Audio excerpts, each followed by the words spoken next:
যেটা আপনি জানেন না করতেও যাবেন। অনেক সময় আপনি যিশু সম্বন্ধে ভালো জানেন না, কিন্তু অপরকে জ্ঞান দিচ্ছেন, অপরকে বেশি বেশি করে আপনি বলছেন, আপনি জানেন না। সাবধান, জেনে বুঝে কিন্তু আমাদের করে কাজ করতে হবে। আর অনেক সময় কি হয় জানেন তো প্রভুতে, কারণ প্রভু তো অনেক ভালোবাসা না, অনেক ভালোবাসা যেটা প্রভু যীশু খ্রিস্টতে। তো যখন আমরা অনেক ভালোবাসা পেয়ে যাই, তো সামনের ব্যক্তি অনেক সময় আমাদের করে পেয়ে বসে, হ্যাঁ, পেয়ে বসে, তখন আর আমাদের করে মূল্য বোঝে না, দিতেই চায় না। বুঝতে পারছি। তো সাবধান, মনে রাখবেন প্রভু প্রভুই, প্রভু আগেও ছিলেন, আছেন, আসছে দিনেও কিন্তু তিনিই প্রভু থাকবেন। আমেন। তো কারো বিশ্বাসকে আমরা নষ্ট করতে পারি না, কারো ধার্মিকতাকে নষ্ট করতে পারি না, কারো ধার্মিকতা নষ্ট করার জন্য আমরা কাউকেও ইমপ্রেস করতে পারি না, বলতেও পারি না। সবাইকে সবসময় কিন্তু পজিটিভ দিই, কিন্তু আমাদের ঘরে এগিয়ে যেতেই হবে, এটাই হচ্ছে আমাদের ধার্মিকতা। আমেন। পড়বো আমরা দ্বিতীয় রাজা 5:20-27 পড়বো। দ্বিতীয় রাজাবলী 5 অধ্যায়ের 20 পদ থেকে 27 পদে লেখা আছে, ইলিশাইও বললেন, আপনি মনে শান্তি নিয়ে চলে যান। নামান তার কাছ থেকে কিছু দূরে যাবার পর ঈশ্বরের লোক ইলিশাইয়ের চাকর গেহসি মনে মনে বলল, ওই অরামীয় নামান যা এনেছিলেন তা গ্রহণ না করে আমার মনিব এমনিতেই তাকে ছেড়ে দিয়েছেন। জীবন্ত সদাপ্রভুর দিব্য যে আমি তার পিছনে পিছনে দৌড়ে গিয়ে তার কাছ থেকে কিছু চেয়ে নেব। এই বলে গেহসি নামানের পিছনে পিছনে দৌড়ে গেল। তাকে তার দিকে দৌড়ে আসতে দেখে নামান তার সঙ্গে দেখা করবার জন্য রথ থেকে নামলেন। তিনি তাকে জিজ্ঞাসা করলেন, সব কিছু ঠিক আছে তো?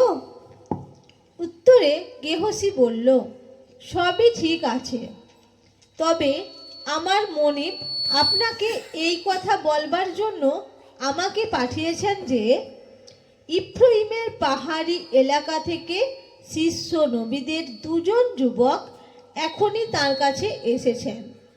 তাই আপনি যেন দয়া করে তাদের জন্য 39 কেজি রূপা আর 2 সেট পোশাক দিন। নামান বললেন, 39 কেজি কেন? তুমি 78 কেজি নাও। তিনি সেগুলো নেবার জন্য গেহসিকে সাদাসাদি করতে লাগলেন এবং 78 কেজি রূপা দুটা থলিতে বেঁধে দিলেন ও 2 সেট কাপড় দিলেন। সেগুলো তিনি তার 2 দাসের হাতে দিলেন, আর তারা গেহসির আগে আগে সেগুলো নিয়ে বয়ে নিয়ে যেতে লাগলো। দুর্গের পাহাড়ের কাছে এসে গেহসি সেই দাসদের কাছ থেকে সেগুলো নিয়ে ঘরের মধ্যে রাখলো। তারপর সে তাদের বিদায় করে দিলে তারা চলে গেল। এরপরে সে ভিতরে গিয়ে তার মনিব ইলিশাইয়ের সামনে দাঁড়ালো। ইলিশাইও জিজ্ঞাসা করলেন, গেহসি, তুমি কোথায় গিয়েছিলে? গেহসি বলল, আপনার দাস কোথাও যায়নি। কিন্তু এলিসাও তাকে বললেন, ওই লোকটি যখন তোমার সঙ্গে দেখা করবার জন্য রথ থেকে নেমেছিল, তখন আমার মন কি তোমার সঙ্গে যায়নি? টাকা পয়সা, কাপড় চোপড়, জলপাইয়ের বাগান, আঙ্গুর ক্ষেত, গরু ছাগল ভেড়া ও দাস দাসী নেবার এটাই কি সময়? কাজেই নামানের চর্মরোগ তোমার ও তোমার বংশধরদের মধ্যে চিরকাল লেগে থাকবে। তখন গেহসি ইলিশাইয়ের সামনে থেকে চলে গেল, আর তার গা চর্মরোগে তুষারের মতো হয়ে গেল। হালেলুয়া। তো এইখানে আমরা দেখলাম 20-27, এখানে বুঝতে পেরেছি আমরা কেউ? এবার তাকান আমাদেরকে। বাসে আমরা যখন যাই দেখবেন শুধু ড্রাইভার একা থাকে? কে কে থাকে? কন্ট্রাক্টর থাকে, ক্লাসেরাও থাকে। তো ঠিক সেভাবে ঈশ্বরের দাসরা যখন গুরু হয়, গুরুর কিন্তু শিষ্যরাও থাকে, গুরুর কিন্তু শিষ্যরাও থাকে। তো এলিয়ার শিষ্য ছিল কে? এলিশা। আর এলিশার শিষ্য কে ছিল? গেহাজি। বলো গেহাজি, বলো গেহাজি, গেহাজি। তা এলিশার শিষ্যকে গেহাজি, ঠিক আছে। আর শিষ্য মানে কেন সে শিষ্য? না, গুরু যা বলবে সেটাই সে করবে, গুরু যা বলবে সেটাই করবে। যদি শিষ্য গুরু হতে চায় তাহলে শিষ্যকে গুরুর সমস্ত কিছু কিন্তু শুনতে হবে বা মানতে হবে। আমি একদিন যখন পাস্টার হওয়ার আমার ইচ্ছা ছিল, খিদে ছিল, আমি কত পাস্টারের বাড়িতে কত কি করেছি, যেগুলো মনে করিনি, যেগুলো আমাকে কেন করাচ্ছে মনে করিনি। কারণ সেবা যদি আপনি না করে থাকেন আপনি সেবা করতে পারবেন না। আপনি যদি কারো ঘা যদি না মুছে থাকেন আপনি কারো ঘাকে মুছতে পারবেন না। আপনি যদি দুঃখের মধ্যে না থাকেন বা দুঃখের মধ্যে না থেকে জীবন যদি ব্যতীত না করে থাকেন আপনি কারো দুঃখকে বুঝতে পারবেন না। আপনি যদি গরিবের মধ্যে থেকে যদি না ওঠেন আপনি গরিবই বুঝতে পারবেন না। Hello, hallelujah. আমার প্রিয়, এই জগতের মধ্যে অনেক ভালো ভালো ব্যক্তি আছে যারা অনেক পড়াশোনা করেছে। প্রভু এই ব্যক্তিদের ঘরে কেন তার দাস করিনি? কেন প্রভু সেই গরিব লাচার বিধবার ছেলে, সে একদম অনাথ ছেলেকে কেন সে তার লোক করেছে? কারণ এই সব কিছুকে জানে। যে মানুষের জীবনের সম্বন্ধে, কষ্টের সম্বন্ধে যে জানবে না সে সেবাটা করবে কি করে? বুঝতে পারছি? হালেলুয়া। প্রভু ঠিক এই ধরনের মানুষকে তিনি তার দাস করেছেন। কারণ বুদ্ধি তো তার কাছে না, বোঝার ক্ষমতা তার কাছে, সব কিছু ঈশ্বরের কাছে আছে। ঈশ্বর তার বুদ্ধি দিয়ে, তার বোঝার ক্ষমতা দিয়ে তিনি মানুষকে তৈরি করতে চান। আমেন। তো এইখানে এলিশার শিষ্য ছিল গেহাজি। নামানকে এলিশা তার গেহাজির দ্বারা তিনি কি বললেন, তুমি গিয়ে নদীতে 7 বার ডুব মারো। আর সে 7 বার ডুব মারার পর কি করলো? সে তার রোগ থেকে সুস্থ পেল। আর সে অনেক টাকা পয়সা, কাপড়, সোনা দানা, রূপো সে নিয়ে এসেছিল পাস্টারকে দেওয়ার জন্য। আর পাস্টারের মনে ঈশ্বর দিয়েছে কি তুমি এই ব্যক্তির কাছ থেকে নেবে না, এর কাছ থেকে নেবে না। আর ওর কাছ থেকে ও নিইনি পাস্টার।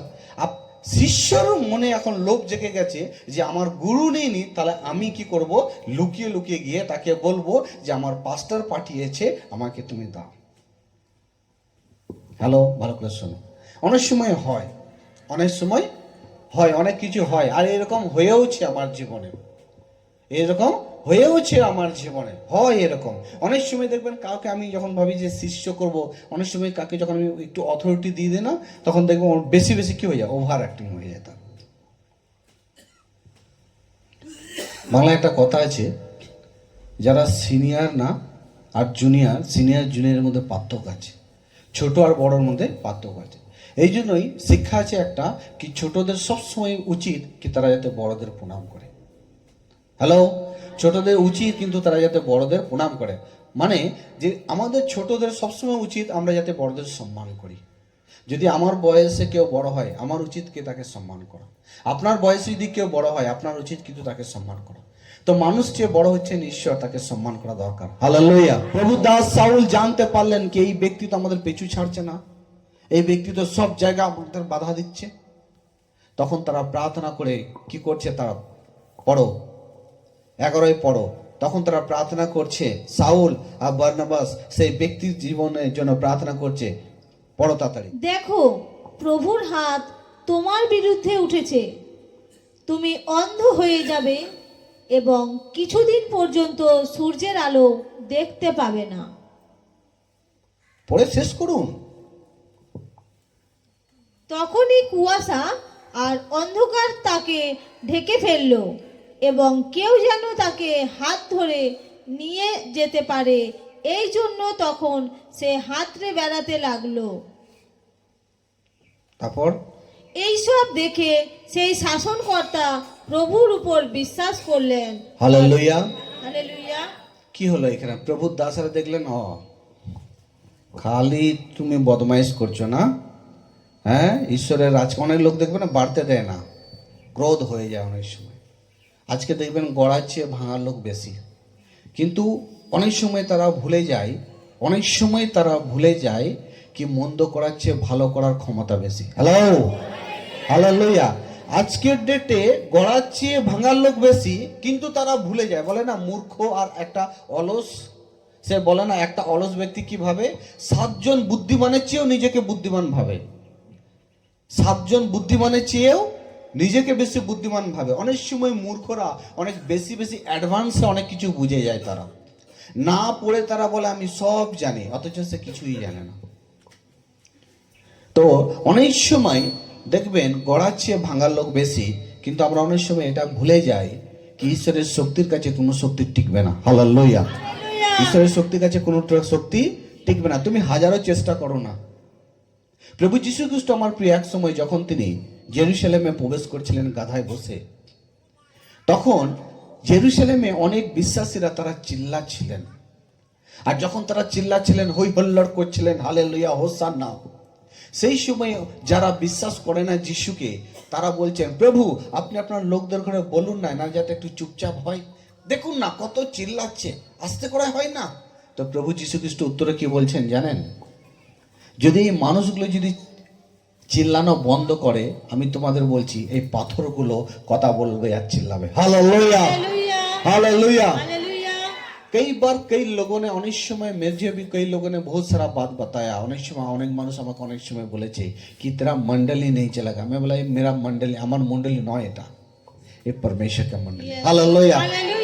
ये परमेश्वरेর মণ্ডলী है। हालेलुया। ये प्रभु যিশুর মণ্ডলী। প্রভু যিশু যখন দরজা খুলেছেন, তিনি তার ঘরকে ভর্তি রাখার ক্ষমতাও রাখেন। আমেন। তিনি তার লোককে আনার ক্ষমতা রাখেন। তো অনেক কিছু জীবনে ঘটেছে, তাই এই জন্য আমার প্রিয় দেখবেন, অনেক সময় আপনার জীবন, অনেক সময় আপনি কোনো কিছু ভালো কাজ করতে চাইছেন, কিন্তু আপনার পেছুতে কিছু লোক লেগে আছে, ওনারা কোনো দিনই চায় না যাতে আপনি ভালো করুন। হ্যাঁ, আজ দেখুন আপনি ভালো কিছু করতে চান, কিন্তু আপনার আশেপাশে কিছু লোক আছে, তারা কোনোদিনই চায় না যাতে আপনি ভালো করুন। কিন্তু অনেক সময় তারা ভুলে যায় কি আপনার কাছে যে শক্তি আছে, সেই শক্তির উপর কোনো শক্তি টিকবে না। আমেন। তো মণ্ডলী, প্রত্যেকটা বিশ্বাসী আপনি আপনার মাইন্ডের মধ্যে, মাথার মধ্যে বসিয়ে রাখুন কি ঈশ্বর যখন আপনাকে উনি মনোনীত করেছেন, ঈশ্বর যখন উনি আপনাকে তার সন্তান করে তুলেছেন, উনি সন্তান করেই আপনাকে রাখবেন। হালেলুয়া। কোনদিনই উনি আপনাকে শয়তানের সন্তান হতে দেবেন না, কোনদিনই সেই ঈশ্বর আপনাকে পরাজিত হতে দেবেন না, কোনদিনই সেই ঈশ্বর আপনাকে লজ্জিত হতে দেবেন না। Praise the lord. হালেলুয়া। একদিন না একদিন সেই ঈশ্বর আপনাকে তুলে দাঁড় করাবেন। একদিন না একদিন সেই ঈশ্বর আপনার জীবনে সেই সমস্ত জিনিস যেগুলো আপনি হারিয়ে ফেলেছেন, আজ যে চোখ দিয়ে আপনার যে জল পড়ে, অনেক সময় আপনার কষ্ট হয়, আমার সেই সব জিনিসগুলো আমার সব শেষ হয়ে গেল। মনে রাখবেন, প্রভু যীশু খ্রিস্ট আপনার জীবন থেকে সেই জিনিস, ভালো জিনিসকে সরাবার জন্য নয়, প্রভু যীশু খ্রিস্ট ভালো জিনিসকে আপনার জীবনে আনার ঈশ্বর। আমেন।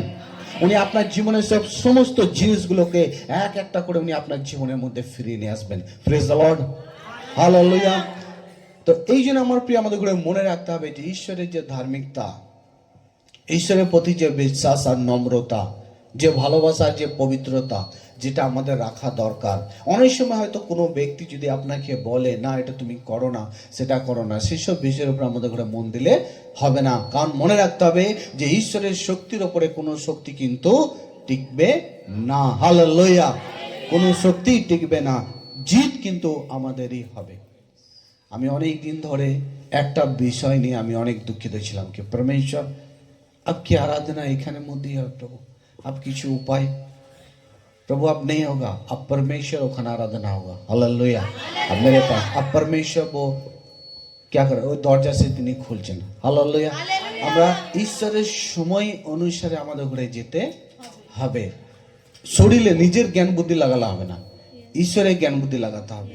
ঈশ্বরের সে আত্মাতে অপেক্ষা করে ওয়েট করে চলতে হবে, কারণ কাজ হচ্ছে ঈশ্বরের, জগৎ ঈশ্বরের, আপনি ঈশ্বরের, আমি ঈশ্বরের, আমরা সকলেই কিন্তু ঈশ্বরের। আমেন। আমেন। ঈশ্বরের হাতে যখন আপনি নিজেকে সমর্পণ করবেন, আপনার জীবনযাপন, আপনার ভবিষ্যৎ, যখন আপনি সবকিছু ঈশ্বরের কাছে সমর্পণ করবেন, তখন ঈশ্বর কিন্তু সে তার ইচ্ছার অনুসারে ভালোভাবে উনি আপনাকে পরিচালনা করবেন। আমেন। আমেন। কি করবেন? ভালোভাবে পরিচালনা করবেন। তো এখানে কি করছিলেন এই ব্যক্তি? কি করছিলেন? যিশু নামক ব্যক্তি কি করছিলেন? ঈশ্বরের রাজ্যকে নষ্ট করছিলেন। ঈশ্বরের রাজ্যকে নষ্ট করছিলেন তিনি চান না যে উনি ওই ব্যক্তি শাসনকর্তা যাতে সুসমাচার শুনুক, তিনি চান না যে শাসনকর্তা সত্যকে মানুক, তিনি চান না যে শাসনকর্তা ঈশ্বরের আরাধনা করুক। তিনি চাইছিলেন কি জানেন, যেমন জগতে যেন হট্টবল গন্ডগোলি থেকে যায়। হ্যাঁ, হালেলুয়া। তিনি এটাই চাইছিলেন, যেমন জগৎ চায় না অনেক সময়। হ্যাঁ, জগৎ অনেক সময় চায় না উকিলরা চায় যাতে অনেক দোষী হোক, অনেক চোর ডাকাত আসুক, অনেক কেস বাড়ুক, হ্যালো না?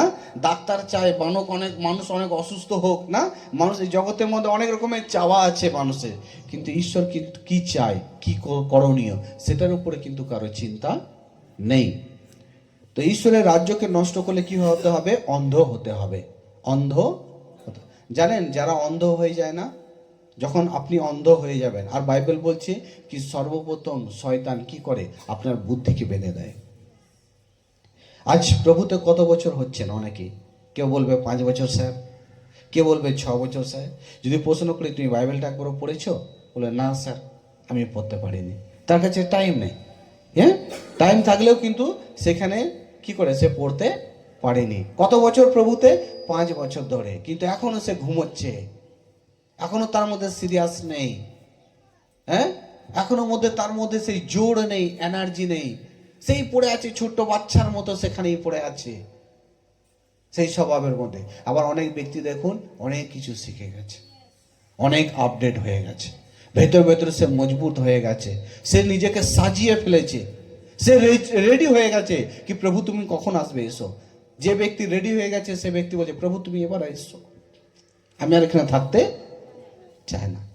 হালেলুয়া। তো যারা ঈশ্বরের রাজ্যকে নষ্ট করে তাদের ঘরে কানা হতে হয়। আপনি যদি ঈশ্বরের প্রতি বা ঈশ্বরের রাজ্যকে কেউ যদি নষ্ট করছে, সে কিন্তু কানা হয়ে যাবে। তার জীবনের সমস্ত ধরনের আশীর্বাদ কিন্তু কি হয়ে যাবে? সেখান থেকে সে দূরে সরে যাবে, কোনো আশীর্বাদ পাবে না। হালেলুয়া। মনে রাখতে হবে ঈশ্বর কিন্তু শ্রদ্ধার জায়গা। ঈশ্বর মানে হচ্ছে পবিত্রতা, ঈশ্বর মানে হচ্ছে সত্য, ঈশ্বর মানে রাগ নয়, ঈশ্বর মানে হচ্ছে নম্রতা। আমেন। আপনি নম্রতার সঙ্গে শ্রদ্ধার সঙ্গে পবিত্রতার সঙ্গে জীবন ব্যতীত করুন, ঠিক সময় হবে ঈশ্বর আপনাকে ব্যবহার করবেন। আমেন। এখানে কি হলো? কানা হয়ে গেল। কি হয়ে গেল? কানা। আমাদের কি করা উচিত?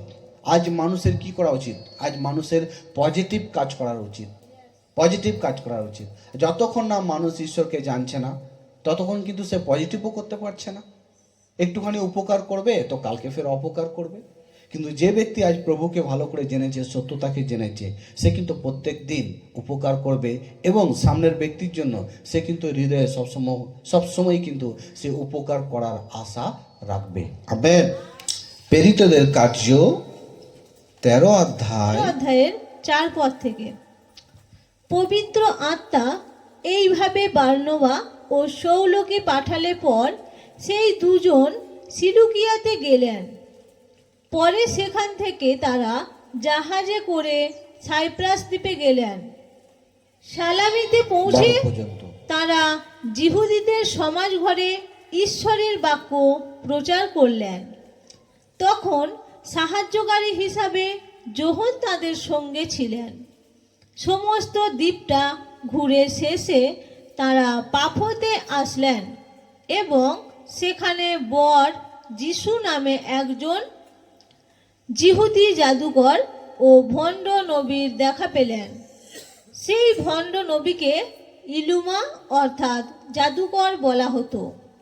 সেই জাদুকর শাসনকর্তা সের্গীয় পৌলের একজন বন্ধু, আর সেই শাসনকর্তা ছিলেন একজন বুদ্ধিমান লোক। সের্গীয় পৌল ঈশ্বরের বাক্য শুনবার জন্য বার্নবা ও শৌলকে ডেকে পাঠালেন, কিন্তু বার্নবা ও শৌলকে ইলুমা বাধা দিতে লাগলো এবং খ্রিস্টের উপর বিশ্বাস করা থেকে শাসনকর্তাকে ফিরাতে চেষ্টা করল। তখন পবিত্র আত্মাতে পূর্ণ হয়ে শৌল, যাকে পৌল বলেও ডাকা হতো, ইলুমার দিকে সোজা তাকিয়ে বললেন, তুমি শয়তানের সন্তান, যা কিছু ভালো তার শত্রু।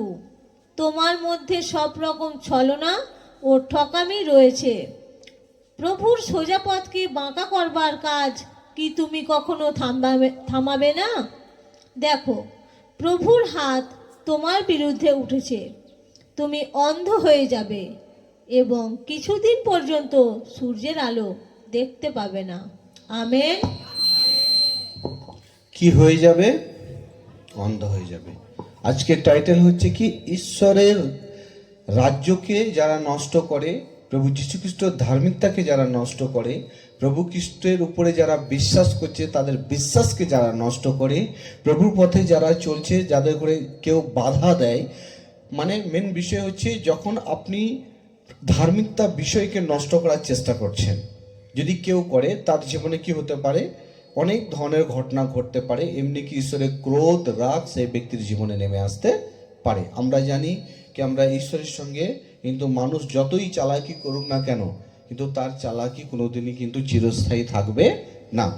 দীর্ঘদিন ধরে আমার প্রিয় এক ব্যক্তি ছিলেন, আর বলছে এখানে দেখবেন ভালো করে আমি আপনাকে রিমাইন্ড করাতে চাই, 13:6টা আস্তে আস্তে পড়বেন, ওখানে আস্তে আস্তে পড়বেন। 13:6 লেখা আছে, 13:6 লেখা আছে, সমস্ত দ্বীপটা ঘুরে শেষে তাঁরা পাফোতে আসলেন এবং সেখানে বরযীশু নামে একজন যিহুদি জাদুকর ও ভণ্ড নবীর দেখা পেলেন। গ্যার যিশু নামে, মানে যিশুর নামের ব্যক্তি ছিলেন একজন, যিনি উল্টোপাল্টা কাজ করতেন। ঠিক আছে, যিশুর নামেই লোক ছিলেন কিন্তু উল্টোপাল্টা কাজ করতেন, এবং যারা ভালো কাজ করত তাদের ঘরেও তিনি কিন্তু বাধা দিতেন।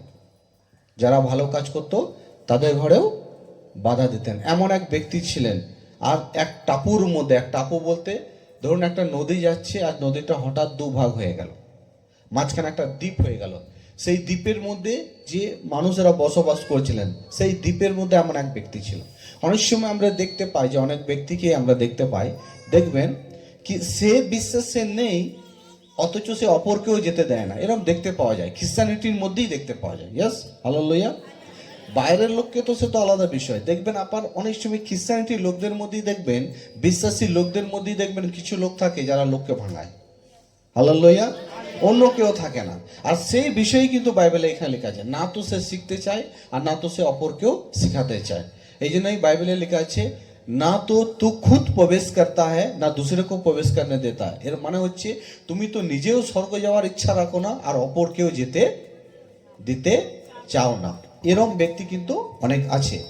বলে না যে অল্প শিক্ষা ভয়ঙ্কর, অল্প শিক্ষা ভয়ঙ্কর। অনেক সময় দেখবেন কি পুরো কমপ্লিটলি সে কিন্তু জানে না, পুরো জানে না, অল্প সে জেনেছে, আর অল্প জেনে সেখান থেকে সে লাপালাপি করছে, সেখান থেকে সে লাপালাপি করছে। তো বাইবেলে বলছে এই ধরনের এক ব্যক্তি ছিলেন। আর তিনি কি করতেন, তিনি কি করছিলেন, পোলকে জানি আমরা। পোল কিন্তু আগে ভালো ছিল না। পোল কিন্তু একজন গভর্নমেন্টের, তিনি কি ছিলেন, চাকরি করতেন না, আর ভালো পোস্টে চাকরি করতেন। তিনি এক ধরনের অ্যাসিস্ট্যান্টের কাছে ছিলেন, তিনি অনেক পাওয়ারফুল ব্যক্তি ছিলেন। তার কাছে টাকা পয়সার কমিঘটি ছিল না, ঘর বাড়ি সমস্ত জিনিসের কমিঘটি ছিল না, সব কিছুই তার কাছে ছিল। কিন্তু তিনি যখন রাজার কথা শুনে, বা তার মধ্যে একটা ইচ্ছা হলো যে আমাদের দেশ থেকে আমি পুরো খ্রিস্টানিটিকে মেরে ফেলবো, সরিয়ে ফেলবো সব কটাকে, তিনি খ্রিস্টানদের করে মারতেন, এমনি কি বাড়ি থেকে বার করে মারতেন। তিনি অনেক অত্যাচারও তিনি করেছিলেন, যেগুলো মুখে বলা যাবে না, যেভাবে করা হয়। অনেক ধরনের অত্যাচার তিনি করেছিলেন। বেশি অত্যাচার আজ আমরা কোথায় দেখতে পাই, সিনেমায় দেখলে ভালো করে বোঝা যায় কি মানুষ, একটা ভিলেন কিভাবে অত্যাচার করে ভালো মানুষদের ঘরে। ঠিক সেই ধরনের পোল কিন্তু অত্যাচার করতেন, এই পোল। আর যখন তিনি অত্যাচার করছিলেন, সেই সময় ঈশ্বর কি করেছিলেন, তার পথের মধ্যে কি করেছিলেন, দেখা দিয়েছিলেন, তার পথ ঘিরে দিয়েছিলেন। আর তাকেও ঈশ্বর কি করেছিলেন, এই পোলকে অন্ধ করে দিয়েছিলেন। পোল কানা হয়ে গিয়েছিল। পোল কি হয়েছিল, কানা হয়ে গেছে। আমি প্রথমেই টাইটেল বলেছি কি যারা ঈশ্বরের রাজ্যকে নষ্ট করার চেষ্টা করে, যারা পবিত্রতাকে নষ্ট করার চেষ্টা করে, যারা ঈশ্বরের লোককে নষ্ট করার চেষ্টা করে, তাদের জীবনে কি হতে পারে। ঠিক সেভাবে পোলও কিন্তু সর্বপ্রথমে তিনি খ্রিস্টানিটিকে নষ্ট করার চেষ্টা করেছিলেন, শেষ করার চেষ্টা করেছিলেন। খ্রিস্টানদের করে মেরেছিলেন, মেরে ফেলার চেষ্টা করেছিলেন, তাদের নাম নিশানা তিনি রাখতে চাইছিলেন না। আর সেই সময় ঈশ্বর কি করেছিলেন, পোলকে অন্ধ করে দিয়েছিলেন, কানা করে দিয়েছিলেন। বুঝতে পারছি? ঠিক পোলের জীবন যখন পরিবর্তন হয়ে যায়, আর পোল যখন ঈশ্বরের সুসমাচার প্রচার করার জন্য যখন তিনি বেরোন, সেই সময় ওনার সঙ্গে বারনাবাস থাকে। তারা এই গ্রাম থেকে সেই গ্রাম, সেই গ্রাম থেকে ওই গ্রাম তারা প্রচার করতে থাকে। প্রচার করতে করতে তারা এক সেই দ্বীপের মধ্যে গিয়ে পৌঁছায়, যে দ্বীপের মধ্যে যিশু নামক এক ভণ্ড ভবিষ্যদ্বক্তা, ভণ্ড প্রচারক, ভণ্ড এক প্রার্থনাকারী, ভণ্ড অল্প জ্ঞানে এক ব্যক্তির সঙ্গে তাদের সাক্ষাৎ হয়। কিন্তু সেই দ্বীপের মধ্যেই এক শাসনকর্তা ছিলেন, এক ভালো ব্যক্তি ছিলেন যিনি শাসন করতেন। সেই ব্যক্তির ইচ্ছা হলো কি আমি যিশুর সুসমাচার শুনবো। Hello, hallelujah. এক বড় ব্যক্তি, এক শাসনকর্তার ইচ্ছা হলো আমি যিশুর সুসমাচার শুনবো, আমি যিশুর সম্বন্ধে জানতে চাই। তিনি খবর দিয়ে পাঠালেন কি সাউলকে আর বার্নাবাসকে ডেকে আনা হোক আমার রাজবাড়িতে, আমার জায়গার মধ্যে, আমি যিশুর সুসমাচার শুনতে চাই। যখন এই বিষয়টা সেই টাপুর মধ্যে যে যিশু নামক, কি বললাম, যিশু নামক সেই ভণ্ড, সেই বদমাইশ ব্যক্তি, তিনি কি করলেন, বারবার সাউলকে আর বার্নাবাসকে তিনি আটকাবার চেষ্টা করছেন, যাতে এনারা কোনোভাবেই যাতে তারা গিয়ে ওই মহারাজকে, সেখানে সেই হাকিমকে, সেখানে সেই ধনী ব্যক্তিকে যাতে তারা সুসমাচার না শোনায়।